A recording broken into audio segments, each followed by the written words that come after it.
Hello, I'm Prathyush, and today I want to talk to you about Blind, the debut film of Sonam Kapoor. A Sikh surname, Jesus dangling on her chest, an orphan in Glasgow, Sonam Kapoor Ahuja plays Jia Singh, a police officer, top of her class, not a hair out of place. One night, while yanking her rebellious brother out of a concert, driving him home against his will, she gets into an accident. She loses both her sight and her brother. Blaming herself for this accident, it is this guilt that looms over Blind, a grating, ghostly, giant stain. Jia is removed from the police force and spends her days in a neat loft with her support dog Elsa and her blind gaze, staring out into nothingness with sharp red light pouring over her. Glossy, emotional disrepair against Glasgow's melancholic cityscape.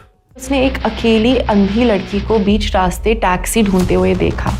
एक अंधी लड़की क्या खतरा हो सकती है? Purab Kohli plays the driver, a nameless serial killer who kidnaps and kills women. There's some psychosexual grunt underpinning this misogynistic bloodlust, which the film tosses aside as irrelevant. Something about his mother, his father, his childhood.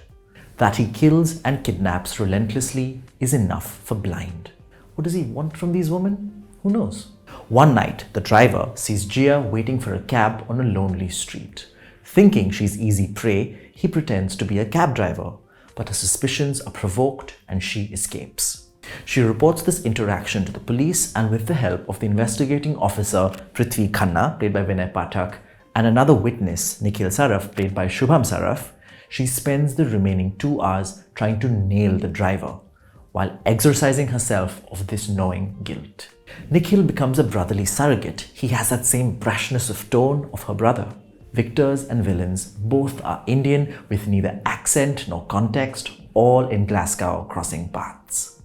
Based on the Korean namesake film, it's this dual pressure of the guilt and the chase over the narrative that Blind struggles with. Something the Tamil rendition, Netrikan, meaning third eye, does very well. The climax of that film allows both these threads to be explicitly clarified and cathected. To see Blind and Netrikan one alongside the other is to see where Hindi cinema fails. If we do not even seem to know how to state a story, how do we then resolve it? Netrikan, buoyed by Nayanthara's strong, striking presence, spun the thin plot into a fitting reply to the Tamil hero. Here is a woman who is forced to both flex her brains and her bronze as disability keeps tripping her up. Blind instead prefers a more neat, subdued approach, looking at the film as a mere chase. Odd then that the debutante director Sonam Kapoor seems under the impression that he is making a very different film. A meditative, grungy portrait of a broken woman who rises up to the occasion. Every scene overstays its welcome, lingering for a few more seconds than it should. Close-ups fray. The slow gait makes the shallow stride of the film more apparent. Jia has been flattened into her guilt. Every time she's alone, there's wallowing in flashbacks, quick dissolves, and old recordings of her brother. This guilt weighs heavily on the film, collapsing it because it becomes the singular defining trait of Jia. The guilt doesn't merely gild her, it becomes her. What interiority can you mine from such a steamrolled silhouette of a character? Besides, Sonam Kapoor Ahuja's cinematic presence is, as we know it, glazed and gaudy. We're always aware that what we are seeing is a performance, always floating above the character's grasp, standing apart from it. We can see the effort in the way she grimaces, the conscious body language, a studied performance, a bookish delivery. Surrender yourself before you get caught. शायद सजा कम हो जाए। इतना ख्याल तो मेरी माँ भी नहीं रखती थी। Her action scenes in this film have the rhythm of Kathak, and if you pay close attention, you too will begin to see the teen tal in the thrashings. Nothing of her leaks into the character, except perhaps her grace.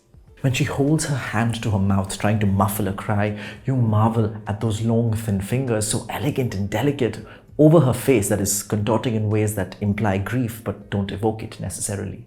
An inert and wobbling film, Makija tries to pump the soundscape instead. Sometimes jazz, sometimes rock. Rap makes an uneasy appearance. In one scene, the driver is playing the piano while a woman is trying to escape from behind him without making a sound. The staccato sounds of the piano, diegetic sound, which is sound coming from within the cinema's world, suddenly brims when overlaid with a tense score, non-diegetic sound, which is sound coming from outside of the film's world, till both become one. It is gorgeous, this little innovation. Elsewhere, a radio plays as men pummel on the side.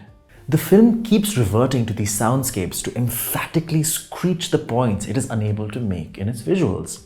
Either the crunch of bones, the sound of flesh being lopped off, or even a thing as simple and essential as tension.